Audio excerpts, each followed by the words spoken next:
సంతోషంగా ఉంటారు మీరు ఎప్పుడు? సంతోషమే సగం బలం. సంతోషంగా బతకమని భగవంతుడు చెప్పింది. వాకింగ్ మంచిదా లేకపోతే జిమ్ మంచిదా అంటే అసలు ఏం చెప్తారు? వాకింగ్,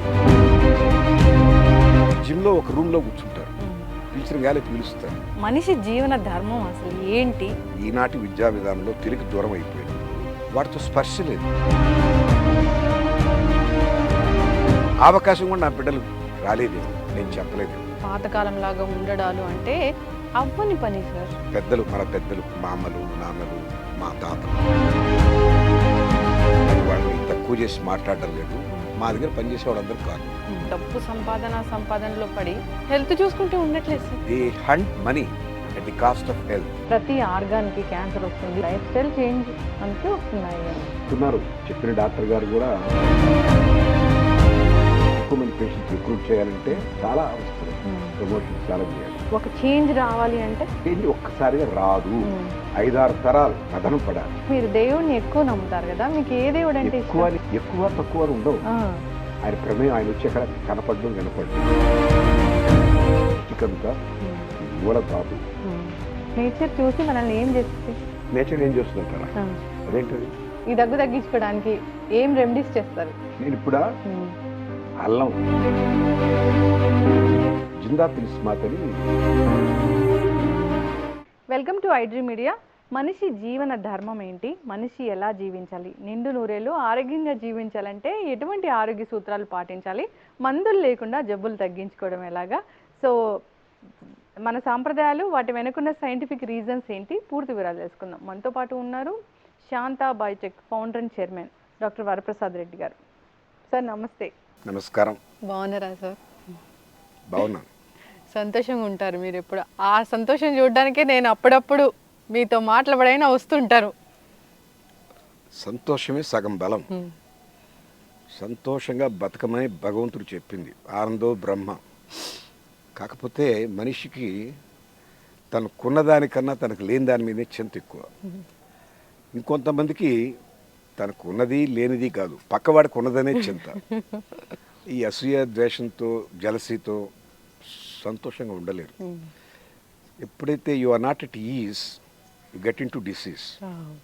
నేను ఆరోగ్యంగా ఉండడానికి సగం కారణం అది. అయితే అప్పుడప్పుడు నాకు సమస్యలు వస్తుంటాయి, అవన్నీ ఫిజికల్ సమస్యలే కదా. జలుబు వచ్చింది కదా నిన్న? జలుబు కాదు, వర్షంలో తడిచారు, గొంతు రాపిడి వచ్చింది. అంటే జస్ట్ వాకింగ్ ఇక్కడే చేస్తారు కదా మీరు? ఇక్కడ కాదు, రోడ్ మా ప్రాంగణంలో, గ్రీన్ వాక్ ప్లేస్ ప్రాంగణంలో ఈ 2 రౌండ్లు వేస్తే 3.8 కిలోమీటర్లు సరిపోద్ది నాకు. 47 నిమిషాలు, 46 నిమిషాలు అంతే. ఇక్కడ తులసమ్మ చుట్టూ ఒక 3 రౌండ్లు వేస్తే ఒక 7 నిమిషాలు. ఆ 42, 7, 49 అంటే ఇంచుమించుగా 50 నిమిషాలు. వాకింగ్ మంచిదా లేకపోతే జిమ్ మంచిదా అంటే అసలు ఏం చెప్తారు? వాకింగ్ సహజమైనటువంటి ప్రక్రియ, అదే అవసరం. వాకింగ్ చేయలేనటువంటి వాళ్ళు, డబ్బు ఎక్కువ ఉన్నవాళ్ళు, లేదా అనేక కారణాలు, వాళ్ళకి మజిల్ లాస్ ఉంటే జిమ్ ప్రక్రియ అవసరం. కొంతమంది బాడీ సౌష్ఠవంగా కనపడాలని కోరుకుంటుంది, వాళ్ళకి అవసరం. ఆరోగ్యం వేరు, ఫిట్గా కనపడాలనుకోవడం వేరు. ఫిట్గా కనపడాలి, చాలా దేహ సౌందర్యాన్ని పెంచుకోవాలి, ఎవరో కొంతమంది తెర మీద బాగా కనిపించాలని యాక్టర్స్, రాజకీయ నాయకులు చాలా పటిష్టంగా కనిపించాలనుకున్న వాళ్ళు, వాళ్ళంతా జిమ్లు చేస్తారు. కానీ జిమ్ కూడా అవసరమే, తగిన మోతాదులో. తప్పనిసరిగా నడవడం మాత్రం చాలా అవసరం. అది చాలా సహజమైనటువంటి పద్ధతి. శరీరంలో అన్ని భాగాలు కదులుతాయి. ఆ మొబిలిటీ వల్ల మనకు చాలా ప్రశాంతత వస్తుంది, ఆక్సిజన్ బాగా తీసుకుంటాం, ప్రకృతితో మమేకం అవుతాం. జిమ్లో ఒక రూమ్లో కూర్చుంటారు, పీల్చిన గాలి పీలుస్తారు. ప్రకృతిలో నడిస్తే ఆ గొప్పతనమే వేరు. అవును, చక్కగా చెప్పారు సార్. అంటే జిమ్ వచ్చింది, బాగా మజిల్ పెంచుతాము, బాగా హెల్దీగా ఉంటాము, ఇట్లా అనుకుంటూ ఉంటాము జనరల్గానే. ఆరోగ్యం వేరు, మజిల్ పెరగడం వేరు. చాలా పహిల్వాళ్ళు గుండాకి చచ్చిపోయిన వాళ్ళు ఉన్నారు. అది ఆరోగ్యం కాదు, ఫిట్గా కనిపిస్తారు, సౌష్ఠవంగా చెక్కని శిల్పంలాగా ఉంటారు, లోపల అన్ని రోగాలు ఉంటాయి. కనపడడం వేరు, నిజంగా ఆరోగ్యంగా ఉండడం వేరు. అది జనరల్గా కూడా సార్ ఒకప్పుడు కన్నా ఇప్పుడు హార్ట్ అటాక్లు బాగా పెరిగాయి. సో యంగ్ ఏజ్లో చనిపోతుండడం, ఇప్పుడు జిమ్ గురించి మాట్లాడుకుంటే జిమ్లో చనిపోతున్న వాళ్ళని కూడా మనం చూసాము. జస్ట్ వాకింగ్ చేస్తూ, షటిల్ ఆడుతూ, ఏదో ఒక ఫిజికల్ ఎక్సర్సైజ్ చేస్తూ, డ్యాన్స్ చేస్తూ, భారత్లో డ్యాన్స్ చేస్తూ చనిపోతున్న వాళ్ళని కూడా చూస్తున్నాము. ఎక్కడ ఈ మార్పు వచ్చింది, అసలు ఎక్కడ తప్పు జరిగింది? అంటే వాళ్ళ ఆరోగ్యం మీద కన్నా దృష్టి చక్కగా కనిపించాలన్నటువంటి యావతో ఆ దుగ్ధతో పనిచేశారు. నిజానికి వాళ్ళు ఆరోగ్యం గురించి, శరీర ధర్మం గురించి తెలుసుకొని వాళ్ళు తెలుసుకుంటే అలా జరగదు. శరీర ధర్మం వేరు, జీవన ధర్మం వేరా? అన్ని ధర్మాలు, ధర్మం అనేది అనేక రకాలు. ప్రతి దానికి ఒక ధర్మం ఉంది, ప్రతి విషయం మీద ఒక ధర్మం ఉంది. వివాహ ధర్మం ఉంది, పితృధర్మం ఉంది, గురుధర్మం ఉంది. అన్ని ధర్మాలకి ఏకమైనటువంటి ఒక ధర్మం ఏంటంటే మన హైందవంలో చెప్పింది, అదే అసలైన ధర్మం. ఆ ధర్మానికి కూడా అనేక రకాల డెఫినేషన్స్ ఉన్నాయి. మనం సందర్భాన్ని బట్టి చెప్పుకోవాలి. ఒక విశేషం ఏంటంటే ధర్మం కాలాన్ని బట్టి మారుతుంటుంది. త్రేతాయుగంలో ఒక ధర్మం, ద్వాపరంలో ఇంకో ధర్మం, కలియుగంలో ఇంకో ధర్మం. సత్యం మాత్రం మారదు, అదొకటే. ఇప్పుడు సత్యం ఉందా అసలు? సత్యం ఉంది, అవసరమైనప్పుడు వాడుకుంటాం, అవసరం లేనప్పుడు దాన్ని వక్రీకరిస్తాం. సత్యాన్ని వక్రీకరించడమే అసత్యం. అసత్యాన్ని కొత్తగా ఏమీ క్రియేట్ చేయకల్లా. చీకటి అంటే ఏమిటి? వెలుగు లేకపోవడమే. వెలుగు అనేది సత్యం, చీకటి సత్యం కాదు. సత్యం అనేది సత్యం, అసత్యం అనేది అది లేకపోవడమే. అది సార్, ఇప్పుడు ఈ కలియుగము, ఇంత టెక్నాలజీ, డబ్బు వెంట పరుగు ఉన్నప్పుడు మనిషి జీవన ధర్మం అసలు ఏంటి, ఎట్లా ఉండాలి? మనకు అవన్నీ నిర్దేశించి చెప్పారమ్మా మన మహర్షులు. వాళ్ళు ద్రష్టలు. ఒక మానవ జీవితంలో పరిణామ క్రమం ఎలా ఉంది అని వాళ్ళు కూలంకషంగా కొన్ని వేల సంవత్సరాలు దాని మీద మదనం చేసి మనకు వేదాలు ఇచ్చారు. దాంట్లో అనేక ధర్మాలు చెప్పారు, ఎలా ఉండాలి, ఎలా ఉండకూడదు అన్నీ. వేదం అనేది కొంచెం పౌరుషంగా ఉంటుంది, చాలా భాష అన్ని కఠినంగా ఉంటాయి. అందరికీ సంస్కృతం రాకపోవచ్చు, అర్థం చేసుకోలేకపోవచ్చు. అందుకే సరళీకృతం చేయడానికి పురాణాలు, ఇతిహాసాలు ఇవి తయారు చేశారు, ఆరూపంగా చెప్పారు, కావ్యాలు. వాటిని చదువుకోగలిగిన శక్తి సామర్థ్యాలు కూడా క్షీణించిపోయిన రోజుల్లో దాన్ని ఇంకా సరళీకృతం చేసి భాగవతం మేడ్ సింపుల్, భారతం మేడ్ సింపుల్, రామాయణం బొమ్మల పిల్లల రామాయణం ఈ రకంగా తయారైంది. తప్పులేదు, అందరికీ అందాలి. ఇటొచ్చి మూలానికి దూరం జరిగిపోతే, సత్యానికి దూరం జరిగిపోతే వాళ్ళు అనుకున్నటువంటి ఆ ప్రయోజనం నెరవేరదు. చాలామంది అనేక రకాలుగా దాన్ని డైల్యూట్ చేస్తూ 10 మందికి అందడానికి తీవ్ర ప్రయత్నం చేశారు. మంచిది ఆ ప్రయత్నం. కానీ వాళ్ళు పాటించవలసిన సూత్రం ఏంటంటే ఒరిజినల్ సత్యానికి దూరం లేకుండా, అతిశయోక్తులు లేకుండా, కల్పన లేకుండా యథాతథంగా రాస్తే చాలా గొప్పగా ఉంటుంది. రాసినవి ఉన్నాయి. పులిల శ్రీరామచంద్రుడు గారు మహాభారతాన్ని అద్భుతంగా రాశారు. అలాంటివి చదవాలి. ఎవరు పడితే వాళ్ళు రాసినవి చదవక్కర్లేదు. ముళ్ళపూడి రమణ గారు కూడా రాశారు, వాళ్ళ మిస్సెస్ శ్రీదేవి గారు కూడా రాశారు. వాళ్ళు మూలానికి దూరం జరగలేదు, చాలా సరళీకృతం చేసి పెట్టారు. అది చాలా అవసరం. ఇప్పుడు అవన్నీ చదవగలిగితే, అవి వంట పట్టించుకుంటే మన జీవన విధానం ఏంటో మనకు అర్థం అవుతుంది. ఇవాళ రేపు అసలు తెలుగు అనేదే, మాతృభాష అనేది లేనప్పుడు మీరు చదువుకున్న ఇంగ్లీష్ బుక్స్లో ధర్మం అనే దానికి చోటు లేదు. అసలు ధర్మం అన్నటువంటి కాన్సెప్టు మనదైన సంస్కృతిలో మనకుంది, కానీ ఇంగ్లీష్ వాళ్ళకి ఎక్కడుంది? ధర్మ అని రాస్తాడు వాడు, ధర్మానికి ఏం ఈక్వల్ పదం లేదు. హిందూ ధర్మ అని కొటేషన్స్లో పెడతాడు, వాళ్ళకి లేదు ఆ కాన్సెప్ట్. ఆ పుస్తకాలు చదువుతున్నటువంటి మన యువత ఈనాటి విద్యా విధానంలో తెలుగు దూరం అయిపోయినప్పుడు వాటితో స్పర్శ లేదు. మన జీవన విధానం ఏమిటో దాన్ని చదివే అవకాశం వాడికి లేదు. చెప్పే తల్లిదండ్రులు అంటే ఏమైంది, ఈ తరాలు మారుతున్నాయి. మా అమ్మ చదువుకుంది, నేను చదువుకోకపోయినా విన్నాను మా అమ్మని. మొత్తం అంతా చదవలేదు, నేను విన్నాను. ఆ అవకాశం కూడా నా బిడ్డలు రాలేదేమో, నేను చెప్పలేదేమో సరిగా.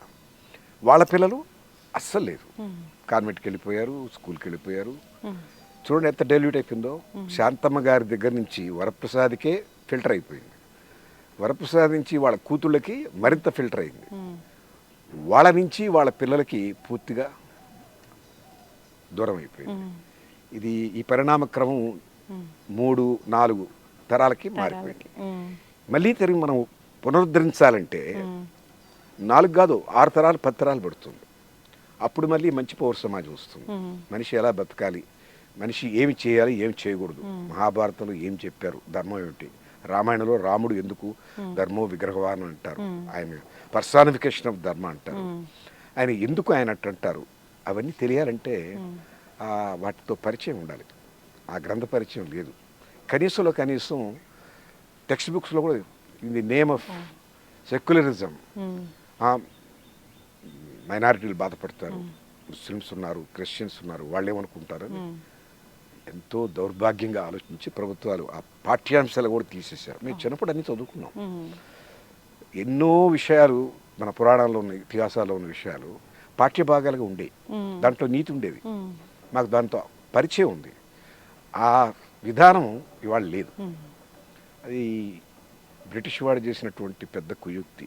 మనల్ని మన భాష నుంచి దూరం చేసినప్పుడు మన సంస్కృతి దూరం అయిపోయింది, మన ఆచారం దూరం అయిపోయింది, మన ఆలోచన విధానం మారిపోయింది. మనకు మన పల్లెటూరులో ఎక్కువ మంది 86% మంది పల్లెటూరులో పుట్టి పెరిగాం. రాత్రిపూట వండిన అన్నంలోనే మజ్జిగ వేసి ఉదయం లేచి తినేవాళ్ళం. మనకి ఇవాళ కాఫీ టీలు ఇక్కడి నుంచి వచ్చినాయి.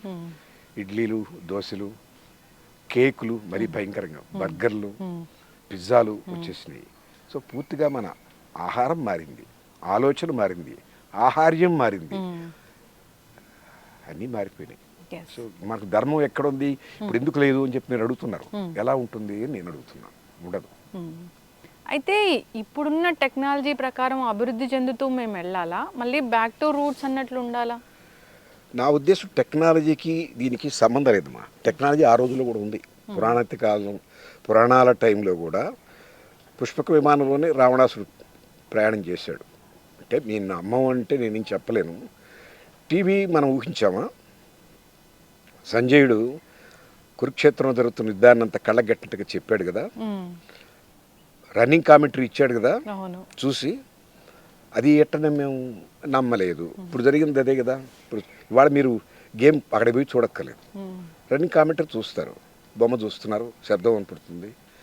అక్కడ గ్రౌండ్లో చూసే వాళ్ళకన్నా ఇంకా క్లోజప్లో చూస్తున్నారు. టెక్నాలజీ కదా ఇది. మరి టెక్నాలజీ ఉన్నా కూడా మన సంప్రదాయానికి దూరంగా జరగాల్సిన అవసరమే లేదు. ఆ నెపం పెట్టుకొని టెక్నాలజీ మారింది, మనం అడ్వాన్స్ అయిపోతున్నాం, ఇంకా చారస్యం ఏమిటి అనుకోవడం ఎస్కేపిజం, పలాయనవాదం. ఇందులో నిజం లేదు. తప్పించుకుని వాటికి ఒక ఎక్స్క్యూజ్ చెప్పుకున్నటువంటి కుహనా మేధావులు అంతే. టెక్నాలజీ ఎంతైనా ఉండొచ్చు, ధర్మం తప్పక్కలేదు.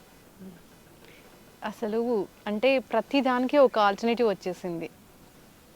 రైస్కి, మిల్లెట్స్కి రైస్ వచ్చింది, అంటే రకరకాలుగా ఏదైనా ఒక కాటన్కి సిల్క్ వచ్చేసింది. ప్రతి దానికి ఒక ఆల్టర్నేటివ్ వచ్చేసింది. సో ఒకప్పుడు వేరే ఆయిల్స్ ఉండే, అప్పుడు నెయ్యి మాత్రమే వాడేవాళ్ళు, ఇప్పుడు ఆయిల్స్ వచ్చాయి. ఆయిల్స్ నుంచి ఇంకా రిఫైన్డ్ ఆయిల్స్ వచ్చాయి. ఇలాగా జరుగుతూ ఉంది కదా. అంటే ఇట్లా జరుగుతున్న ఈ నేపథ్యంలో ఇలాంటి ఫుడ్స్ తీసుకుంటూ ఉంటే మనకు అనారోగ్య సమస్యలు వస్తున్నాయని మీలాంటి పెద్దలు చెప్తారు. మేము వాటికి ఉన్నాము, అట్లాగే సఫర్ అవుతూ ఉన్నాము. అవును. ఇంత కాంక్రీట్ జంగిల్లో, ఇంత బిజీ స్కెడ్యూల్లో మళ్ళీ పాతకాలంలాగా చద్దన్నం తిండాలు, పాతకాలంలాగా ఉండడాలు అంటే అవ్వని పని సార్. జనరల్గా ఇప్పుడు మిల్లెట్స్ వండుకోవాలంటే దాన్ని నానబెట్టుకోవాలి, ఒక ప్రాసెస్ ఉంటుంది. అట్లా ఇదేముంది, కుక్కర్లు పెడతాము అయిపోతుంది. అట్లా ఆలోచించుకొని డబ్బు వెంట పరుగు పెడుతూ ఉండాల్సిన పరిస్థితి ఇది. ఎందుకైంది ఇది? మూలంలోకి ఆలోచిస్తే ఆనాటికి మన పెద్దలు, మా అమ్మలు, నాన్నలు, మా తాతలు ఇంత కన్జ్యూమరిజం లేదు. కన్జ్యూమరిజం అంటే వస్తువులు. ఆ రోజుల్లో మా జిల్లాకంతా కలిపి 6 కార్లు 5 కార్లు ఉండేవి. మా పల్లెటూరులో కారున్న ఇల్లు ఒకటి ఉండేది, మా ఎమ్మెల్యే గారి ఇంట్లో ఉండేది. కొంతకాలం తర్వాత మాకు వచ్చింది. ఇవాళ అంటే నేను వాళ్ళని తక్కువ చేసి మాట్లాడడం లేదు, నన్ను తప్పుగా కోట్ చేయకండి, తమ్నైల్ పెట్టించకండి. మా దగ్గర పనిచేసే వాళ్ళందరికీ కార్లు ఉన్నాయి, అందరికి ఉన్నాయి. వాళ్ళ ప్రగతికి నేను ఆనందపడుతున్నా. వాడు కొనకూడదు అని అనుకోవటం లేదు. వాడు మీకు టైంకి రావాలంటే, వర్షంలో తడకుండా రావాలంటే కారు కొనుక్కుంటాను సార్ అన్నాడు. కొనుక్కున్నాను, కొనుక్కున్నారు. అందరికీ 5 మందో 6 మందికి కార్లు ఉన్నాయి. వాళ్ళంతా మామూలుగా ఏం డిగ్రీ కూడా చదవలేవాడు. మా ఇంట్లో ఒక ఆయన మసాజరు, ఒక ఆయన డ్రైవరు, ఒక ఆమె కుక్కు, వీళ్ళందరికీ కార్లు ఉన్నాయి. తప్పలేదు. కానీ ఈ కన్జ్యూమరిజం వల్ల ఎప్పుడైతే అతను కారు కొనుక్కునేంత జీతాలు మేము ఇవ్వం కదా, ఏం చేస్తారు, ఈఎంఐలు, దాని మీద ఒత్తిడి. నాతో ఇక్కడ పనిచేస్తారు. విలేజ్లో 1వ తేదీ పోతే ఫ్రీబీ వస్తుంది, పరిగెత్తుకుంటూ వెళ్తారు. ఆరోగ్యం పాడైపోదు. ప్రతి నెల ఆడు పరిగిస్తారు, క్యూలో నిలుచుకొని ఆడిచ్చే 3,000, రానుబోను ఛార్జీలకు 1,500, 2,000 ఖర్చు అవుతుంది. మిగిలేదు 1,000 రూపాయలే. అయినా పరిగిస్తారు. ఎందుకు? వస్తువులు కొనుక్కోవాలి. కొత్త సెల్ ఫోన్ వచ్చింది, కొనుక్కోవాలి. కొత్త డిజైన్ వచ్చింది చీర, అది కొనుక్కోవాలి. షాపింగ్ మాల్లో 50% డిస్కౌంట్, పోయి కొనుక్కోవాలి. కన్జ్యూమరిజం పెరిగింది. రకరకాల ఫోన్లు వస్తున్నాయి, రకరకాల కార్లు కొనుక్కపోయినా అన్ని మిగతా గ్యాడ్జెట్స్ అన్నీ ఉన్నాయి కదా, వాటన్నిటినీ సమపార్జించుకోవాలి అంటే ఒత్తిడిలో బతకాలి. వాళ్ళు మాతో పనిచేస్తూనే చాలామంది నేను విన్నాను, ఈ షేర్ మార్కెట్లో డబ్బులు పెడతారు. ఒత్తిడి కాదు మరి. అవును. ఎందుకు వచ్చింది? వస్తువులు, వస్తువులు, ఎటు చూసినా వస్తువులు కావాలి కావాలి. ఆ ఒత్తిడి మనస్సు ఆకర్షిస్తుంది కన్జ్యూమర్స్. ఆ వస్తువుల కోసం పడే అవస్థలో ఒత్తిడిలో పడిపోతాడు. ఇక మీ సంప్రదాయం ఇన్ని పక్కన పెట్టేస్తాడు. ఇంట్లో పప్పు నూనె నానబెట్టుకొని రుబ్బుకొని గారె చేసుకున్నామని ఆలోచన, బజార్ కొనక్కరా, టైం ఎక్కడ ఉంది. వాడు ఏమి చేసి బజార్లో పప్పు కొనుక్కోరావడం కాదు, గారె కొనుక్కొస్తున్నాడు. వాడు గారె ఎలా చేస్తుంటాడు, ఎంతకాలం నుంచో మురగబెట్టినటువంటి పిండి, నూనె ఎన్నిసార్లు వేయించిన నూనె, అనారోగ్యంగా ఏమొస్తుంది. ఎంత ఎందుకు? ఆరోగ్యాన్ని పడంగా పెట్టి ఎక్కువ టైంని సంపాదించడానికి కేంద్రీకరిస్తున్నాడు. ఎక్కువ టైం ఎందుకు? ఎక్కువ వస్తువులు తీసుకోవడానికి. ఎక్కువ వస్తువులు ఎందుకు? అది లైఫ్ స్టైల్ అయిపోయింది. మనం తెలియనటువంటి ర్యాట్ రేస్లో పడ్డప్పుడు ఎవరు వాళ్ళు కాపాడలేరు. అది ఇప్పుడు ఉన్నంతలో బ్రతకాలా? ఉన్నంతలోనే బ్రతకాలా? ఉన్నంతలో బతకడం అంటే ఆరోగ్యంగా బతకడానికి తప్పదు. మీరు ఉన్నంతలో బతకడం అంటే అక్కడ పాము ఉంది, ఆ దారిని వెళ్తే పాము కరుస్తుంది, పోకుండా ఉండాలా? నాకు నడవడానికి కాళ్ళు ఉన్నాయి కదా, నడుస్తాను అని అంటే ఎట్లా? మీరు పోతారా? ప్రమాదం అని నాకు పోతారా? షేర్ మార్కెట్ ఆడితే 99% పోతుంది తెలియదా? ఆత్మహత్యలు చేసుకుని చూడటం లేదా? ఎందుకు చేస్తారా పని? దాని మీద లాలస, దాని మీద మోహం, దాన్ని గెలవలేకపోయారు. ధర్మరాజే ఓడిపోయాడు. సో ఇవన్నీ మనిషికి ప్రలోభాలు భగవంతుడు పెట్టి, నీ కంట్రోల్ ఎంత ఉందో చూసుకొని ఆయన జీవితాన్ని గాలికి కొట్టుకుపోయేట్టు చూసుకుంటావా, గాలికి ఎదురు నిలబడి చేస్తావా, చాయిస్ నీదే అన్న. అది అందుకే ఇప్పుడు డబ్బు వేటలో పడి ఒక 40-50 ఏళ్ల వరకు డబ్బు సంపాదనలో పడి హెల్త్ చూసుకుంటే ఉండట్లేదు సార్. ఉండదు. They hunt money at the cost of health. After that they hunt for health at the cost of money whatever they made. సంపాదించినంతా పెట్టేయాలి. ఒక్కసారి కార్పొరేట్ ఆసుపత్రికి వెళ్ళాడంటే ఆయన సంపాదించినంత జీరో బ్యాలెన్స్. ఆ విషయం తెలియట్లే వీళ్ళకి. సార్ చెప్పారు, బాగానే ఉంది, కానీ ఎదుటి వాళ్ళకు ఉంటే మనకి ఉండాలనిపిస్తుంది కదా, అట్లాగా బ్రతకాలనిపిస్తుంది గొప్పగా. అదే అక్కడే కదా వ్యామోహం. మోహం అనేది ఎక్కడి నుంచి వస్తుంటే పక్క వాళ్ళతో కంపేర్ చేసుకోవడం, పక్క వాళ్ళతో పోల్చుకోవడం, అది దాంతోనే సమస్యలు అనేవి ప్రారంభమవుతాయి. దాన్ని జయించగలిగినప్పుడే నీకు నీ లోపల ఉన్నటువంటి శక్తిని, నీకు ఎవరో పోటీ కాదు, నీకు నువ్వే పోటీ. నీకు నువ్వే ఉద్ధరించుకోవాలి. నువ్వు వాడికన్నా ఉండాల్సిన అవసరం లేదు. నీవు నిన్నటికన్నా బాగుండగలిగితే చాలు. దానికోసం నీ ప్రయత్నం. ఆత్మోద్ధరణ అంతా ఏంటంటే, నిన్న నేను నా ఆలోచన సరళి ఎలా ఉంది, దానికన్నా గొప్పగా హుందాగా ఆలోచించాలి. సర్వజన శ్రేయం, సర్వలోక క్షేమం, త్యాగశీల జీవనం, ఇవన్నీ మన హైందవులో ఉన్నటువంటి ధర్మాలు. ఆ ప్రకారం ఉండాలి అన్నటువంటి ఆ ఉనికి ఉండాలి. అవన్నీ ఎప్పుడు ఉంటాయంటే సరైన గురువు లేదా సరైన వాంగ్మయం చదివినప్పుడు, సత్సంగం చేసినప్పుడు ఉంటాయి. అవన్నీ వంటబడితే రమణులు ఆయన శరీరాన్ని ఆయన దీనికేదో వచ్చింది నాకు తెలియదు అంటాడు. అంటే ఏమిటి? ఆయన ఆత్మ శరీరాన్ని కూడా ఇది నేను కాదన్నారు ఆయన. నేను వేరు, మీరెవరండి అంటే నేను రమణ మహర్షి అని కాదు ఆయన, నా ఆత్మ అది అంటారు. శరీరాన్ని చూపించరు. అంటే అంతగా క్లారిటీ ఉంది. మనం ఆ స్థితికి వెళ్ళక్కల. కనీసంలో కనీసం భగవంతుడు అందుకని మన వాళ్ళు చాలా సులభమైన పద్ధతికి కర్మ సిద్ధాంతాలు పెట్టారు. నీవు చేసుకున్నది దాన్ని బట్టే నీకు వస్తుంది. ఎంత చేసుకున్న వారికి చేసుకున్నంత మహదేవ అని తృప్తిపడు. నీకు ఈ జన్మలో ఇది వచ్చింది అంటే ఎంతో పుణ్యం చేసి ఇంతవరకు వచ్చావు. వాడికి ఇంకా పైన ఉన్నాడంటే వాడికి ఇంకేదో చేశాడు పుణ్యం, వాడిని గౌరవించు. పుణ్యం చేసి వచ్చాడురా మహానుభావుడు అని అనుకోవాలి. కానీ వాడికి ఎంత ఉంది నాకెందుకు లేదు అనుకోవడం. దేవుణ్ణి ధిక్కరిస్తున్నావు, సత్యాన్ని ధిక్కరిస్తున్నావు, నీవు నమ్మిన సిద్ధాంతాన్ని ధిక్కరిస్తున్నావు, హైందవాన్ని ధిక్కరిస్తున్నావు. మళ్ళీ చెప్పుకుంటావు నేను హిందువుని.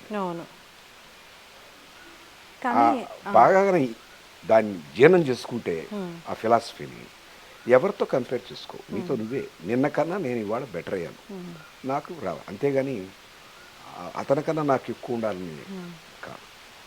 అతనికన్నా నేను ఎక్కువ ఉండాలి, అతని ఇంట్లో సామాన్ల కన్నా నా ఇంట్లో ఎక్కువ సామాన్లు ఉండాలి. అది ఆ పెట్టి మైండెడ్నెస్తోనే సమస్యలు స్టార్ట్ అవుతాయి. వక్ర మార్గంలో పడతాడు, అక్రమంగా సంపాదించాలనుకుంటాడు, దెబ్బతింటాడు. లేదా సాధించలేక కూలిపోతాడు, ఆరోగ్యం పాడవుతాడు. ఏ రకంగా విజయం సాధించినా దెబ్బతింటాడు, విజయం సాధించకపోయినా దెబ్బతింటాడు. మార్గం మంచిది కాదు. అసలు ఎట్లా చెప్తారు సార్ నేను హ్యాపీగా ఉన్నాను, హెల్దీగా ఉన్నాను, నేను ఐశ్వర్యవంతుల్లాగా ఉన్నాను అనే దానికి అసలు డెఫినేషన్ ఎలా చెప్తారు? తృప్తి అనేది ఐశ్వర్యానికి మొట్టమొదటి యాడ్ స్టిక్. కేవలం 2 గోచిపాతలు పెట్టుకొని గుడిసి కింద చెల్లులు పడ్డ గుడిసి కింద ఉన్న మనిషి నాకన్నా హ్యాపీగా ఉండే అవకాశాలు ఉన్నాయి. నాకు ఎంత బంగ్లా ఉన్నా నాకేదో పెట్టుకుంటాను మనసులో. వాడికి ఏమీ లేదు, కోరికలు లేవు. ఏదో దేవుడు ఇచ్చాడు, తింటున్నాను, తలదాచుకోవడానికి గూడుంది, కొంచెం వర్షం పడినప్పుడు కొంచెం తడుస్తాను, తుడుచుకుంటా పోద్ది అన్న తృప్తులకు వెళ్ళగలిగితే వాడికన్నా నేను ఐశ్వర్యవంతుడు కాదు. నిజానికి ఇప్పుడున్నటువంటి కలియుగంలో ఐశ్వర్యవంతుడు అంటే కరెన్సీ ఉన్నవాడు కాదు. నాకన్నా ఎక్కువ కరెన్సీ ఉన్నవాళ్ళు చాలామంది ఉన్నారు ఈ సిటీలో. నేను పిపీలకం వాళ్ళ ముందు. వేల కోట్లు, ఒక కంపెనీ 40,000 కోట్లు, 50,000 కోట్లు, ఆ రకమైనటువంటి వేల కోట్లలో చుట్టూ నా ప్రపంచం ఫార్మా రంగం. మాది 340 కోట్లు నుంచి ఎప్పుడు లేదు, ప్రాఫిట్స్ ఏమీ లేవు. నా లెక్కలో నేను వాళ్ళందరికన్నా చాలా హాయిగా ఉన్నానని అనుకుంటున్నా. నేను తప్పుగా మాట్లాడితే దేవుడు క్షమించుగాక. నేను హ్యాపీగా ఉన్నాను. ఎందుకున్నానంటే నాకు ఇది చాలు అనుకున్నాను. నా లెక్కలో ఐశ్వర్యం అంటే కరెన్సీ నోట్లు కాదు.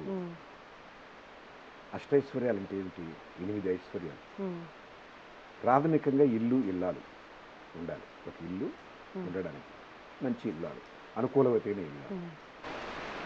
పాడి పంట తప్పనిసరిగా వ్యవసాయం ఉండాలి. ఆ రోజుల్లో ఉండేది లేదనుకోండి. పాడంటే ఆవులు, గేదెలు, పాలు, పెరుగు, నెయ్యి. పాడి పంట 2. ఇల్లు, ఇల్లాలు, పాడి పంట. సేవకులు, స్నేహితులు, మంచివాళ్ళు. మంచి సేవకులు, నమ్మకస్తున్న సేవకులు, వాళ్ళు ప్రాణం పెడతారు మీరంటే. అంతకన్నా అదృష్టం ఏంటమ్మా? నీకోసం తప్పించేటటువంటి సేవకులు నీకున్నారు. తిట్టుకుంటూ పెట్టడం కాదు. అయ్యి లేచాడు, ఆయనకి వెంటనే నేను కాఫీ తాగేవాడు అయితే కాఫీ ఇవ్వాలి. నేను కాఫీ తాగాలనుకోండి, ఆయన మందులు ఇవ్వాలి. ఆయన ఫోన్ ఎక్కడో పెట్టుకున్నాడు, మర్చిపోయినాడు, ఆయనకి ఇవ్వాలి. ఆయన చెప్పులు ఎక్కడో పెట్టిపోయాడు, మర్చిపోయాడు, ఇవ్వాలి. తపన పడే సేవకులు, స్నేహితులు. ఏదో మనం బాగా ఉన్నప్పుడు మన దగ్గర కొంచెం చేర్స్ అని చెప్పేవాడు కాదు. మనం కష్టంలో ఉన్నప్పుడు నేనున్నానని చెప్పే స్నేహితులు. అలాంటి స్నేహితులు, సేవకులు. ఇంకేం చెప్పాను? ఇల్లు, ఇల్లాలు, పాడి పంట, వస్త్రము, వాహనం. ఆకలి అంటే మంచి గౌరవంగా మానం కాపాడుకునేట్టుగా వస్త్రాలు ఉండాలి. ఇక్కడ కాల్చి మోకాలు కనపడే వస్త్రాలు కాదు. గౌరవప్రదంగా వస్త్రం, ఆహార్యం చాలా ముఖ్యం. గౌరవానికి తగ్గట్టుగానే ఆ రోజుల్లో ఒక వ్యక్తిని ఐశ్వర్యవంతులు ఎవరంటే ఆయనకు ఒక రథం ఉండరు. ఆయనకు ఒక గుర్రబడ్డి ఉంది, ఏదో ఒక వాహనం ఉండాలి, దానికి ఒక జెండా ఉండేది, ఆ గౌరవ ప్రతీక. అవన్నీ ఐశ్వర్యాలు కింద. పోనీ ఇవాళ వాహనం అనేది స్కూటరు, కారు ఏదో ఉంది. డ్రెస్సు శుభ్రంగా గౌరవప్రదమైన డ్రెస్ ఉండాలి. పాడి పంటల్లో పోనీ పాడి లేకపోయినా కనీసం పల్లెటూళ్ళలో మనకు ఉన్నాయి పొలాలు అమ్మీకుండా కొంతైనా పెట్టుకొని అక్కడి నుంచి తెచ్చుకుని ఆ పడిన ధాన్యాన్ని తినగలిగితే మీకు రోగాలు రావు కదా. అది కూడా ఉద్దేశం. మంచి స్నేహితులు, మంచి సేవకులు దొరకడం అదృష్టం. కేవలం డబ్బుతోనే కాదు, ఇవన్నీ డబ్బుతో కూడా కొనవచ్చు. కేవలం డబ్బు మీద ఆధారపడి వచ్చినటువంటి అంత గొప్పగా ఉండకపోవచ్చు.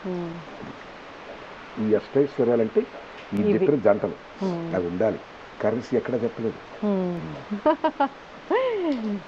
కానీ కరెన్సీయే ఇప్పుడు అన్నట్లు నేను మళ్ళీ మధురికే వస్తా.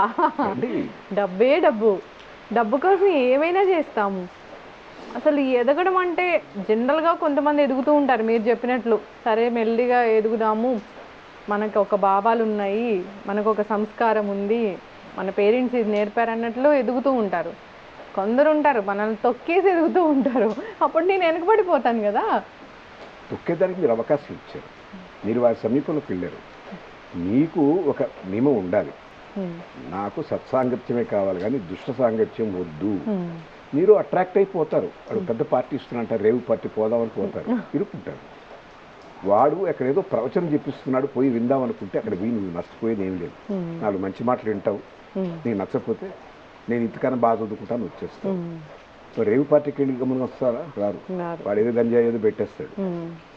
వాడికి సరదా ఏమిటి? నిన్ను ఆ గూబిలోకి లాగడం, దానికి బలైపోతావు. సో దుష్ట సాంగత్యానికి వెళ్ళినా నీదే తప్పు, వాళ్ళది కాదు తప్పు. వర్క్ ప్లేస్లో కూడా అగ్ని చుట్టూ శలభాలు తిరుగుతూ ఉంటాయి. అగ్ని ఉన్న దాన్ని పట్టుకుందా?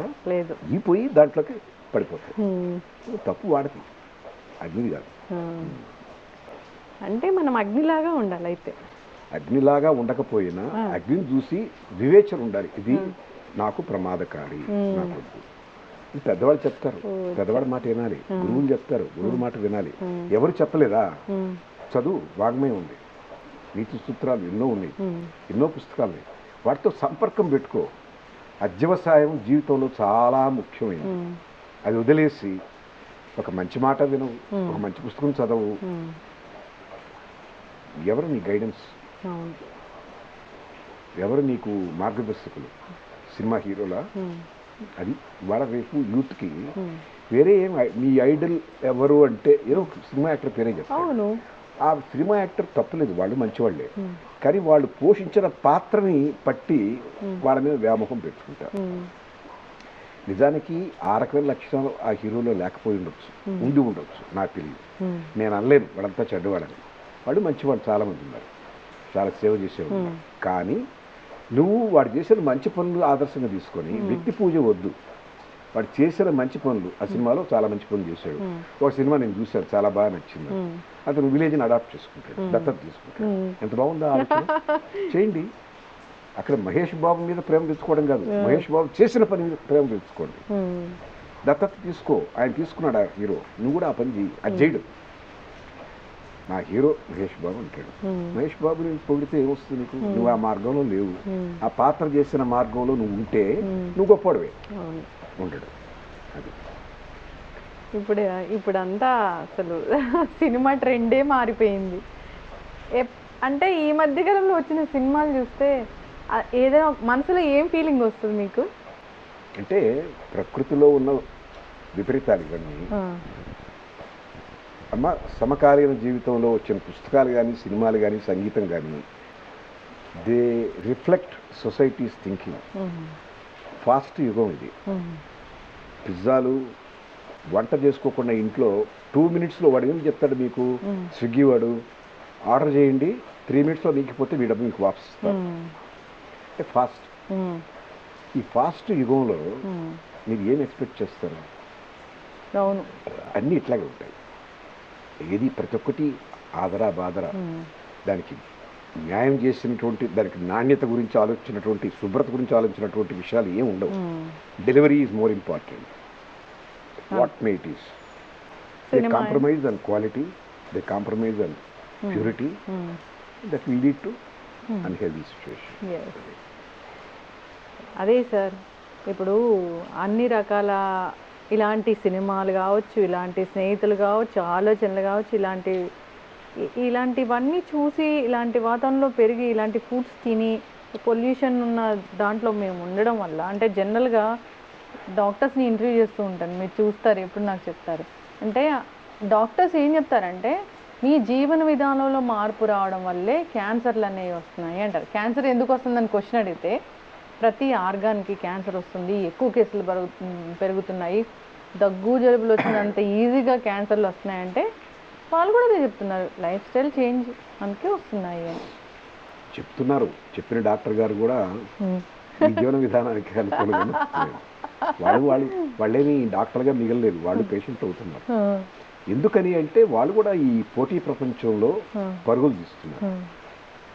ఆ కార్పొరేట్ హాస్పిటల్ కన్నా ఈ కార్పొరేట్ హాస్పిటల్ బ్యాలెన్స్ షీట్ బాగుండాలంటే, ఎక్కువ మంది పేషెంట్స్ రిక్రూట్ చేయాలంటే చాలా అవస్థలు, ప్రమోషన్స్ చాలా చేయాలి. ఇవన్నీ ఇదొక విష సైకిల్ అన్న. ఎవరు ఆ మోహాన్ని నుంచి తప్పించుకొని బయటపడ్డవాళ్ళు లేరు. బయటపడితే సమాజం మారిపోద్దని మీరు అంటారు. ఎక్కడో ఒక దగ్గర ప్రారంభం కాకపోతే, గంజాయి వనంలో ఒక తులసి మొక్క పడింది అనుకోండి, అబ్బే అక్కడ బతకదండి అంటారు. కాదు, తులసి మొక్క ఉందా ఇక్కడ అని అనుకొని ఇంకోడో నుంచి పెట్టచ్చు ఇంకో తులసి మొక్క. అవకాశం లేదా? ఉంది. కానీ మనం పెసిమిజంతో 1000 చెట్లలో గంజాయి మొక్కలో ఒక తులసి మొక్క ఏం బతుకుతుంది అని నిరాశావాదాన్ని పెంపొందించాం. తప్పదు. ఆ ఆశావాదాన్ని పెంచాలి. అమ్మో 1000 మొక్కల్లో ఒక తులసి మొక్క బతికింది ఇక్కడ, ఇంకోటి పెడితే డబల్ అవుద్ది, అంతే కదా. స్టాటిస్టికల్లీ 1 కాస్త 2 అయింది. ఇంకోటి చూసి ఇంకో 2 పెట్టానంటే 4 అవుద్ది, డబల్ అవుద్ది. ఊహ రావాలి, ఎవరో పూనిక చేసి రావాలి. అలాంటి సమాజం కోసం రావాలంటే వాళ్ళలో ఈ నైతిక విలువలు చెప్పేటటువంటి తల్లిదండ్రులు, గురువులు, విద్యా విధానం మార్పు రావాలి. నేను చెప్పాను కదా, 3-4 తరాల తర్వాత కానీ ఈ మార్పు రాదు. అప్పుడే మీకు మంచి పౌర సమాజం వస్తుంది. భారతదేశం ఒకనాటి గౌరవాన్ని, వైభవాన్ని తెచ్చుకోగలదు. లేకపోతే మనం ఇట్లాగే, మీకు తెలుసు కదా, మీకు ఒక విషయం చెప్పాలి. ఒకప్పుడు విశ్వగురు భారతదేశం 138 కంట్రీస్, అంటే మనకున్న దేశాలు 193 యునెస్కో వాళ్ళు యాక్సెప్ట్ చేసింది. 138 countries participated global knowledge index. ఒకప్పుడు మనకు తక్షశిల, నలంద అని యూనివర్సిటీ నుండి బయట నుంచి చదువుకున్నాం. ఇప్పుడంతా మనం అమెరికాకి మనమే పోతున్నాం, మన దిక్కులేని యూనివర్సిటీ అయిపోయింది. గ్లోబల్ నాలెడ్జ్ ఇండెక్స్ సర్వే చేసినప్పుడు 138లో వేరే 75th ప్లేస్. ఎంత దారుణం అది, ఎంత దారుణం అది. మనకన్నా పక్కన పాకిస్తాన్ బెటర్గా ఉంది. మన నాయకులకి అది చూసినప్పుడు బాధ కలగాలి, వాళ్ళలో చలనం రావాలి. మనం 78 ఏళ్ళు అయిపోతుంది స్వాతంత్రం వచ్చి, ఏమి సాధించాం క్వశ్చన్ చేసుకోవాలి. చాలా చెప్తారు, నిజంగా కొంత ప్రోగ్రెస్ ఉంది. అది ఈక్వల్లీ యూనిఫామ్ ప్రోగ్రెస్ కాదు. అది కూడా చెప్తాను. 1% ఆఫ్ ది రిచ్ పీపుల్ మన భారతదేశంలో 1961లో 1% of the rich people use to hold 12% of India assets. భారతదేశంలో ఉన్న గొప్ప వనరుల్లో 12% వాళ్ళే. 1% 1961లో. 2020 ఎన్నేళ్ళు అయిందమ్మా? అదొక 40, ఇదొక 20, 60 ఏళ్ళు, పోనీ 59 ఏళ్ళు. ఆ 1% పాపులేషన్ వాళ్ళు 48% ఆఫ్ ఇండియా స్ట్రెంత్ వాళ్ళ దగ్గర ఉంది. అంటే ఏమైంది? మిగతా వాళ్ళందరూ పాపర్లు అయిపోయారు, బిలో పవర్టీ లైన్ పడిపోయారు. ప్రగతి లేదా అంటే ఉంది. మనకు బోలెని ఎయిర్క్రాఫ్ట్లు వచ్చినాయి, బోలెంత విమానాశ్రయాలు వచ్చినాయి, మనం 108 శాటిలైట్స్ ప్రయోగించగలుగుతున్నాం. We're on par with America. మనకు వందే భారత్ ట్రైన్స్ వచ్చినాయి, చాలా చేసాం. కానీ సామాన్యుడికి అందినయా ఈ ఫలాలు? అది నా ప్రశ్న. అందులో సో ఈక్విటబుల్ డిస్ట్రిబ్యూషన్ లేదు. సంపద పెరిగింది, ఆ సంపద కొంతమంది జోరుకున్నారు. ఇది అన్యాయం. ఇది సరైన పౌర సమాజానికి దారితీయదు. ఎప్పుడో స్వీక్ వార్ లాగా వస్తుంది. వాళ్ళ అసంతృప్తి పెరిగితే రష్యాలో ఏమైంది, జార్స్ని కోల్డ్ ఇస్తారు. జర్మనీలో ఏమైంది అలాంటి. మనకు కాకపోతే మనకు టాలరెన్స్ చాలా ఎక్కువ. మనకు మత సహనం చాలా చెప్పారు కదా. మనకు ఇంటికి వెళ్ళే కోడలకి ఏం చెప్పుద్ది తల్లి, అమ్మ మొగుడు 2 మొట్టకాయలు వేసినా తలంచుకోమ్మా, మామగారిని గౌరవంగా చూడమ్మా, కాళ్ళు పడుకోబెట్టమ్మా, అత్తగారికి సేవలు చేయమ్మా. అంటే సబ్సర్వెంట్గా ఉండమని మనకు మన సంప్రదాయంలో మంచి అలవాటు, మంచి తప్పు కాదు అది. అంటే మర్యాదగా ఉండు, ఆ ఇంటికి వెళ్ళి అణుకువగా మెరుగు అని. ఈ అణుకువ కొనసాగుతుంది. మన భావాలు కానిటువంటి బ్రిటిష్ భావాలకు కూడా అనుకూలంగా తయారయ్యారు. వాడు ఏం చెప్తే అదే, వాళ్ళ విద్యా విధానాన్ని ఫాలో అవుతున్నాం, వాడు చెప్పిన సబ్జెక్టు చదువుతున్నాం. మన అక్షధర్మం ఏది చదవం. ఎక్కడి నుంచి వస్తుంది మంచి సమాజం? ఒక చేంజ్ రావాలి అంటే ఒక చేంజ్ ఒక్కసారిగా రాదు. 5-6 తరాలు మదనం పడాలి. ఎవరో పూనిక చేసి అగ్గిపుల్ల వెలిగిస్తే అడుగులంతా తగబడిపోవు. ఇదో ఒక పక్క నుంచి స్టార్ట్ అవుతుంది. మనం అంటుకొని ఒక చెట్టు నుంచి ఇంకో పుట్టకి, ఇంకో పుట్ట నుంచి ఒక కొమ్మకి, ఇంకో కొమ్మ నుంచి ఇంకో రెమ్మకి అరువుకోవాలి. ఈ సంస్కృతి మారడానికి చాలా సమయం పడుతుంది, కొన్ని తరాలు మారాలి. అయితే ఎవరో ఒకరు మొదలెడితే బహుశా 5-6 తరాలు మారిన తర్వాత నవీన భారతం చాలా గొప్పగా ఉంటుంది ఒక ఆశ. నేను దాకా ఉండదు, నా మనవాళ్ళు మున్మనవాళ్ళు చూస్తారో చూడరో తెలియదు. జనరల్గా అంటే మీరు దేవుడిని ఎక్కువ నమ్ముతారు కదా, మీకు ఏ దేవుడు అంటే ఎక్కువ ఏంటి తక్కువ? ఎక్కువ తక్కువ ఉండవు. ఒక నమ్మకం ఏంటంటే ఇంత సృష్టి, ఇంత ప్రకృతి, ఇన్ని జీవరాశులు వాటి క్రమాన పుట్టి పెరిగి నశించిపోతున్నాయి. శాఖా సంక్రమణం, ప్రతిదానికి ఒక ఆహారం ఏర్పాటు చేశాడు, ప్రతిదానికి ఒక జీవన విధానం పెట్టాడు. ఆయన ప్రమేయం, ఆయన వచ్చి ఎక్కడ కనపడ్డు వినపడ్డు. అమేయమైన శక్తి కదా ఇది. ప్రతి ఒక్కటి రీసైకిల్ అవుతుంది.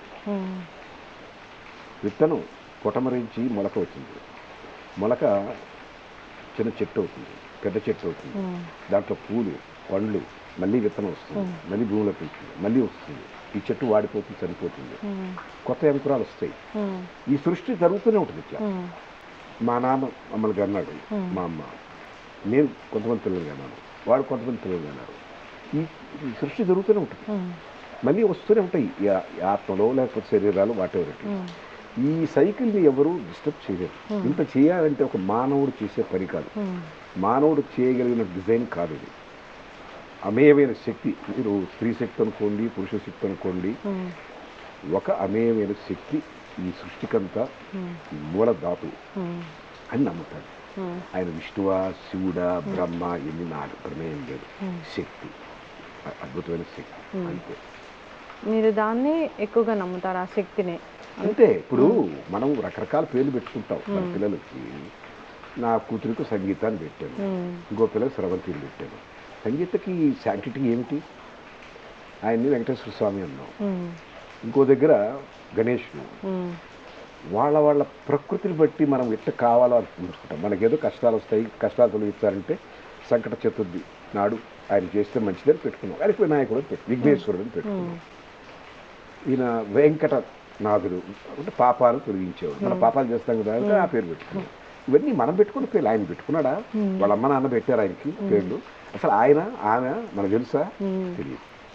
శక్తి మన కన్వీనియన్స్ కోసం స్త్రీ పురుష భేదం పెట్టి దేవుడు, దేవత, విష్ణువు, ఆయనకి 2 భార్యలు, శివుడు, ఎత్తి మీద గంగ, పక్కన పార్వతి, ఇవంతా మన చాపల్యం, మనకున్న బలహీనతలు వాళ్ళకి ఆపాదించి ఆయనకి 2 పెళ్ళాలు, ఆయనకి 3 పెళ్ళాలు. అంటే వీడు చేసే తప్పుకి ఒక మార్గం వేసుకుంటాడు.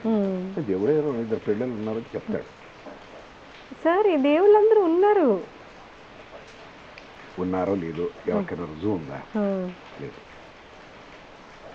ఎవరి దగ్గర రుజువు లేదు, నమ్మకం లేదు. ఎప్పుడు మతం అనేది విశ్వాసం మీద ఆధారపడి ఉంటుంది, ఆధ్యాత్మికత కూడా విశ్వాసమే. విజ్ఞానం అనుమానం మీద ఆధారపడి, అందుకే దాన్ని సెర్చ్ చేస్తాం, రీసెర్చ్ చేస్తాం. నిజమా ఎందుకు హైడ్రోజన్ 2 మాలిక్యూల్స్, ఆక్సిజన్ 1 మాలిక్యూల్ కలిస్తే వాటర్ ఎక్స్పెరిమెంట్ చేస్తాం, నమ్మం కాబట్టి.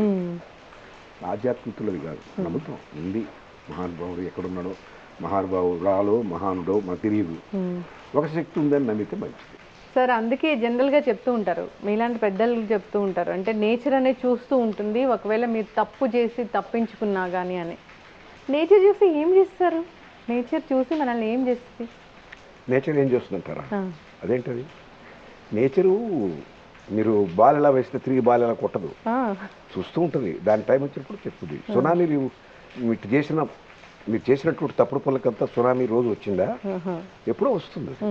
పాపం పండాలంటాం కదా. పర్యావరణంలో క్రమేణా తప్పులు పేరుకుపోతే, భరించలేనటువంటి భారం మోపితే, పురాణాలు కూడా అదే చెప్తారు. వాడు ఏదో అనేక వరాలు పొందుతాడు, శివుడి దగ్గర బ్రహ్మ దగ్గర. వాడు చేస్తున్నాడని పరిస్థితుంటే పోతారు. వాడు పాపం ఇంకా పండాలి అంటాడు. వాడు ఇంకా చేస్తుంటాడు. అంటే అర్థం ఏంటది? తక్కడ ఎప్పుడు తిరిగి రిట్రాక్టింగ్కి వస్తుందంటే ఆ పాపం పూర్తిగా పండినప్పుడు. నేచర్ కూడా అంతే. It weights, it gives an opportunity to correct your self. దాన్ని లెక్క చేయకుండా నేను చేసే పని నేను చేస్తానంటే ఎప్పుడో ఒకసారి అనుకోని విధంగా, తిరుగులేని విధంగా, తిరిగి రాని విధంగా కూర్చుంది. అది ఇప్పుడు బయట చాలా మంది అంటారు, తప్పు చేసినోడే బాగున్నాడు రా భయ్ అంటారు. అదే పొరపాటు. అది మన టైం స్కేల్ వేరు, ఆయన టైం స్కేల్ వేరు. Nature has its own. మీకు తొందర, నేను పెట్టినటువంటి ఈ మొక్క 3 రోజుల్లో ఫలం కావాలి అనుకుంటాం. దానికి అది ఆ సీజన్ రావాలా, అప్పుడే మామిడిపళ్ళు వస్తాయి. మామిడిపళ్ళు వేయగానే మీలో రాకుండా జనవరిలో వస్తాయా? రావు కదా, పిందలే ఉంటాయి. నాకు కావాలి ఇప్పుడే కాయి పండు అంటే అవుతుందా? Nature it has its own time. దాని టైం స్కేల్స్ అన్నీ వేరమ్మా.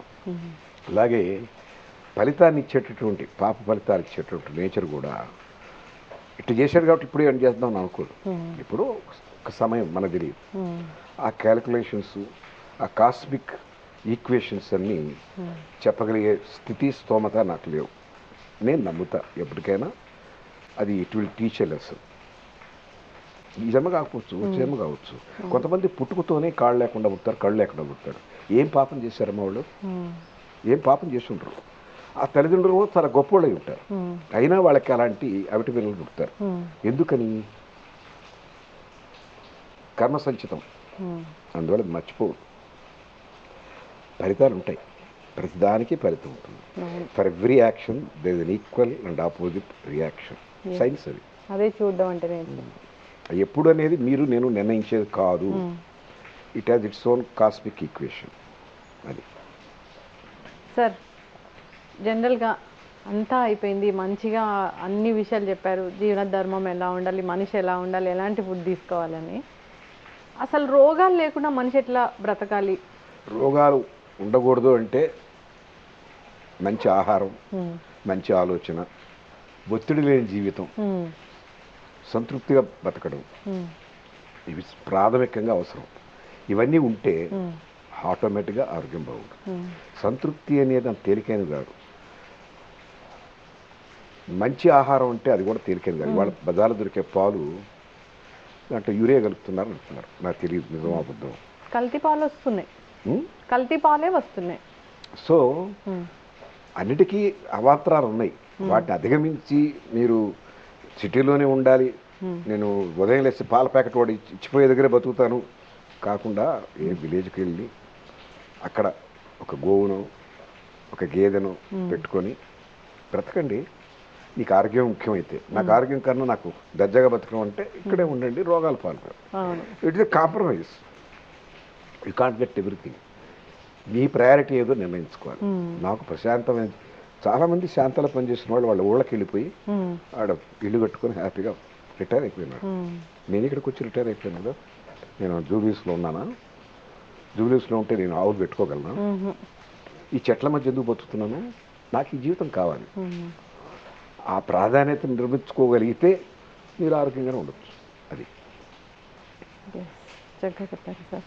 ఎవరింటికి వెళ్ళినా ఇప్పుడు మీరు అన్నట్లుగానే ఎంత పెద్ద మందుల బాక్స్ కనిపిస్తూ ఉంటుంది.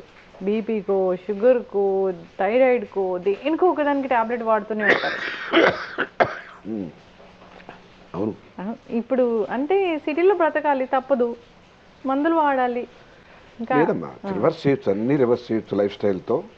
మీరు స్వచ్ఛమైన గాలి పీలుస్తూ, స్వచ్ఛమైన నీరు తాగుతూ, స్వచ్ఛమైన ఆహారం తీసుకొని కల్మషం లేని జీవితంగా జీవించాలనుకుంటే, ఈ ర్యాట్ రేస్లో లేకుండా, పరుగు పందెంలో లేకుండా నాకున్నది చాలు అనుకుంటే తప్పకుండా మళ్ళీ తిరిగి మీ ఆరోగ్యాన్ని పొందవచ్చు. రీలివ్ ఇప్పుడు కొత్తగా వచ్చినాయి చాలా, అక్కడక్కడ పెడుతున్నారు. అయితే వాళ్ళు ఎంత చేస్తున్నారో ఏం చేస్తున్నారో నాకు తెలియదు. మీ లైఫ్ స్టైల్ మీద వాళ్ళు అనేక ప్రయోగాలు చేస్తారు. చూడండి, ప్రయత్నం చేయండి. అట్లాంటివి కూడా పల్లెటూరులు లేవే అంటే లేవు. వాళ్ళ దగ్గర తెలుసుకోండి, పల్లెటూరుకి వెళ్ళి సాధన చేయండి. మనం ఒకప్పుడు సంప్రదాయమైన భోజనంలో అన్ని కాయగూరలు తినేవాడు. ఇప్పుడు ఎక్కడుంది? లేదు. పిక్కలు కొనేయడం, పెరుగు కొనేయడం, అది కూడా కొనేయడమే. అన్నీ కొనేసి అన్నీ కలిపి తినేస్తాం. అది ఎంతకాలం ఉందో, ఎప్పటిదో, దాని వయసు ఎంతో, దాని ఫ్రిడ్జ్లో ఎంతకాలం మురగబెట్టారో తెలియదు. ఆరోగ్యం కావాలంటే ఎక్కడి నుంచి వస్తుంది? అన్నీ మనం చేసేది తప్పులే, నాకు ఆరోగ్యం మాత్రం కావాలి, తప్పది. మనం చేసిన పాపాలే మనకు రోగాల రూపంలో, పాపాలు రోగాలుగా మారుతాయి. అంతే, ఒకటే మాట. పాపాలంటే ఇవే తృప్తి లేకపోవడం, అసూయతో బతకడం, దాని ఈర్ష్య, జలసి, ఈ ర్యాట్ రేస్లో వాటి దాటాలంటే ఏం వక్ర మార్గంలో వెళ్ళాలి, ఇట్లాంటి ఈ రకమైనటువంటి ఆలోచన ధోరణితోనే ఒత్తిడికి లోనవుతాడు. ఆ ఒత్తిడే మనిషి బీపీ పెంచుతుంది.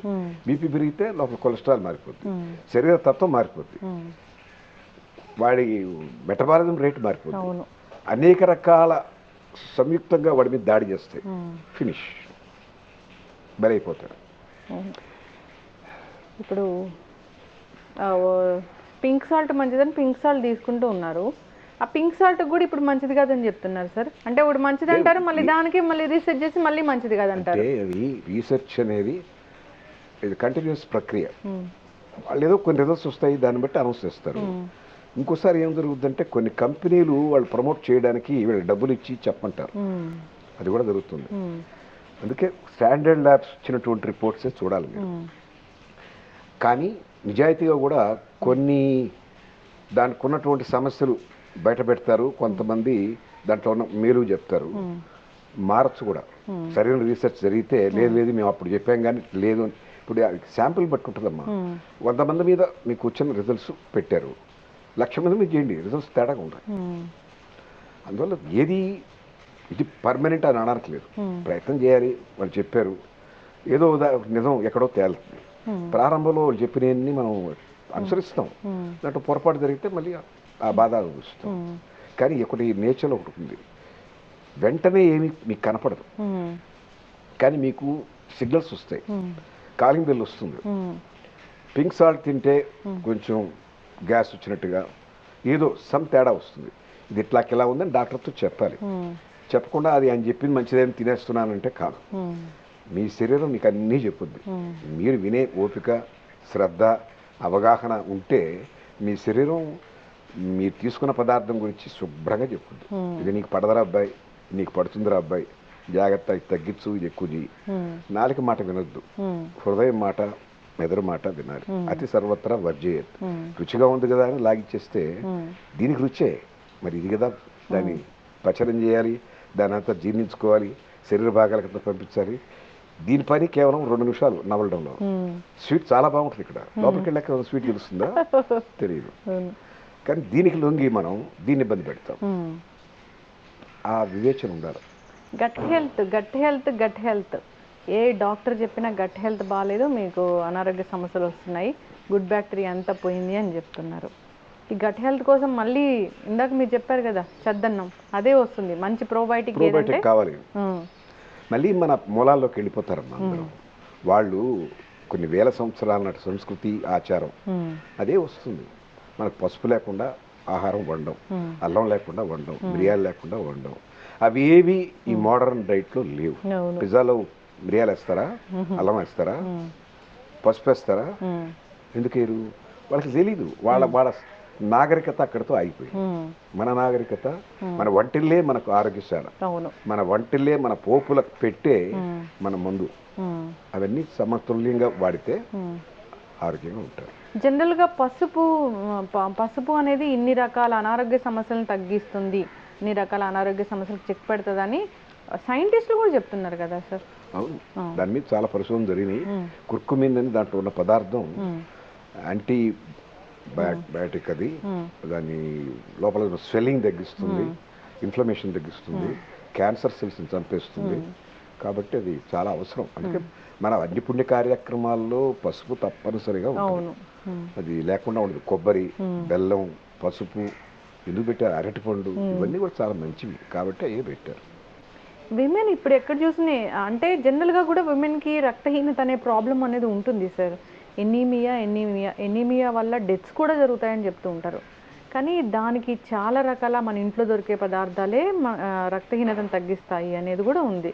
దాన్ని పక్కన పెట్టి ఐరన్ టాబ్లెట్స్ కోసం వెళ్తూ ఉంటారు, ఐరన్ ఇంజెక్షన్స్ కోసం వెళ్తూ ఉంటారు. అది న్యాచురల్ ప్రాసెస్ కాదు, దానివల్ల వేరే సమస్యలు వస్తాయి. రక్తం పట్టాలి అంటే అంజూరు టటి తినాలి, తినరు. డేట్స్ తినరు. అదిగా ట్యాబ్లెట్ వేసుకుంటే దాని ద్వారా కాన్స్టిపేషన్ వస్తుంది. సో ఒక రోగాన్ని పోగొట్టుకోవడానికి ఇంకో రోగం తెచ్చుకోవడం. ఇదే ప్రాబ్లం ఏంటంటే వాళ్ళకి సూక్ష్మంలో మోక్షం. అవన్నీ ఆడుకుంటాం, ట్యాబ్లెట్ కొనేసేసుకున్నాం అనుకుంటారు. అదే తప్పు. అవన్నీ ఎక్కడ వండుకుంటాం, బయట నుంచి ఆర్డర్ చేసుకుంటే సరిపోతుంది. డి విటమిన్ కూడా అంతే కదా. సూర్య నమస్కారాలు చేస్తే ఆదిత్య హృదయం చదివితే మీకు కనీసం 8 నిమిషాలు పడుతుంది చదవం. అదే రికార్డ్ పెట్టేసి లోపల కూర్చొని సూర్యుడు చూస్తూ కాసేపు అర్ఘ్యమి, ఆ సూర్యరశ్మి సోకని, దాంతో ఆరోగ్యం ఉంటుంది. D3 ఈజీగా వస్తుంది. ప్రతి ఒక్కటి మన ఆచారం అంతా సైన్స్ బేస్డ్. అవును, ప్రతి ఆచార సంప్రదాయం వెనక సైంటిఫిక్ రీజన్ ఖచ్చితంగా ఉండనే ఉంది. ఎస్, చక్కగా చెప్పారు సార్. ఇంకొకటి, చాలామంది సరే ఈ న్యాచురల్ అంటారు, పాత పద్ధతులు అంటారు, అది ఇది అని చెప్తూ ఉంటారు. చిన్నపిల్లలకి వ్యాక్సిన్ విషయంలో కూడా సలహాలు ఇస్తూ ఉంటారు. వ్యాక్సిన్స్ మంచి కాదు, వ్యాక్సిన్స్ అంటే బయట నుంచి మళ్ళీ ఆ వైరస్ని తెచ్చి వీళ్ళకి ఎక్కించడమే అనేది మనం వింటూ ఉంటాము. అసలు ఏం చెప్తారు సార్ దీని గురించి? అది వ్యాక్సిన్ పర్సే చెడ్డ కాదు, కానీ వ్యాక్సిన్ అవసరం ఎప్పుడు వచ్చింది? లోపల మీలో ఇమ్యూనిటీ తగ్గినప్పుడు. సప్లిమెంటరీ ఇమ్యూనిటీ తగ్గకుండా మంచి ఆహారం తీసుకోండి, వ్యాక్సిన్ అక్కర్లేదు. నేను అది లేదు, నేను పిజ్జా హౌస్ నుంచే తెప్పించుకుంటాను, బర్గర్ పిజ్జాలు తెచ్చుకుంటాను అంటే వ్యాక్సిన్ తప్పదు, తీసుకోవాల్సింది. దానికి వేరే ప్రత్యామ్నాయం లేదు. మీ ఇమ్యూనిటీ లెవెల్ పెంచుకోండి, వ్యాక్సిన్ అక్కర్లేదు. ఇమ్యూనిటీ నేను పెంచుకోలేకున్నాను ఎందుకు అంటే నా ఆహారం, నా పద్ధతి ఇది, నేను స్విగ్గీ నుంచి తెచ్చుకుని తింటాను, మా ఇంట్లో వండేవాళ్ళు ఎవరు లేరు అని అంటే you have to have vaccine. పుట్టిన పిల్లల్లో కూడా డయాబెటీస్ చూస్తాం. అవును, తల్లిదండ్రుల నుంచి వచ్చిన జీన్సే కదా. వాళ్ళలో లోపం ఉంటే, ఒక చెట్టు సరిగా లేదు, జీడబట్టింది, దాని విత్తనం ఎలా ఉంటుంది? తప్పుగానే ఉంటుంది. చెట్టుకు జీడబడితే విత్తనంకి ఏమైంది అని అనడానికి లేదు. అరే ఆ చెట్టు కాయలు బాగుంటాయి, ఆ విత్తనం తీసుకొచ్చేయండిరా అంటాం. తెలియలేక్కడ మన తల్లిదండ్రులకి రోగాలు, వాళ్ళు ఆస్తితో పాటు రోగాలు కూడా సంక్రమింపజేస్తారు. ఆ డిఎన్ఏ వస్తుంది వాళ్ళకి. How do you expect differently? అది మనకు వారసత్వంగా ఆస్తి వస్తుంది, ఆలోచనలు వస్తాయి, రోగాలు వస్తాయి. అదేం విశేషం కాదు. పుట్టిన బిడ్డకు వస్తుందంటే తల్లిదండ్రులు ఆరోగ్యం సరిలేదు, అదే డిఎన్ఏ. అది సంగతి. అంటే మనం పాత రోజుల్లో 7 తరాలు చూసి పెళ్లి చేసేవాడు. అమ్మో వాటిలో దీర్ఘవ్యాధులు ఉన్నాయి బాబు, ఇవ్వద్దు అని. ఎందుకని? ఇదే మళ్ళీ ఇప్పుడు అదే వచ్చింది, టెస్టులు చేయించుకోండి తర్వాతే పెళ్లికి వెళ్ళండి. మంచిదే, ప్రీ మ్యారిటల్ టెక్నాలజీ వచ్చింది కదా. దాన్ని డాక్టర్లు రకరకాలుగా వాడుకుంటున్నారు. అది కదా బాధ. డాక్టర్లు మీ ఫ్రెండ్స్ ఉన్నారు, మీ బంధువులు ఉన్నారు, దాన్నే ఉంది, పెద్ద హాస్పిటల్స్ ఉన్నాయి. అమ్మ నా ఫ్రెండ్స్ చాలా మంది ఉన్నారు, అందరూ చెడ్డోళ్ళని నేను అనలే. డాక్టర్లు అంటే వేల మంది, లక్షల మంది, కోట్ల మంది ఉన్నారు, వాళ్ళు చేస్తారు. నా బంధువులు ఉన్నారు కాబట్టి ఏమనకూడదా? ఇండస్ట్రియలిస్ట్ చాలా మంది తప్పుడు పని చేస్తారు, నేను ఇండస్ట్రియలిస్ట్, ఏం చేద్దాం దానికి? చక్కటి ఇన్ఫర్మేషన్ సార్, చక్కటి ఇంటర్వ్యూ ఇచ్చారు సార్. ఫైనల్గా ఈ దగ్గు తగ్గించుకోవడానికి ఏం రెమెడీస్ చేస్తారు? నేను ఇప్పుడు అల్లం టీ తాగుతున్నాను, అల్లం టీ తాగుతాను. జిందా తిలిస్మాత్ అని 100 years నుంచి దాన్ని వాడుతున్నాను. అది గొంతులో ఉన్నటువంటి ఇన్ఫ్లమేషన్ తగ్గిస్తుంది, అది కూడా తాగుతాను. ఈ రెండే నేను ఒక్క ట్యాబ్లెట్ వేసుకున్నాను. చక్కగా చెప్పారు. అల్లం బాగా మరగబెట్టి కషాయం తాగుతున్నాను. రేపటికల్లా బాగానే ఉంటాను. మళ్ళీ తడవకపోతే యాంటీబయాటిక్స్ అయితే అంత తొందరగా వాడరు. నేను వాడను. యాంటీబయాటిక్స్ వేసుకుంటే థ్యాంక్ యూ సో మచ్.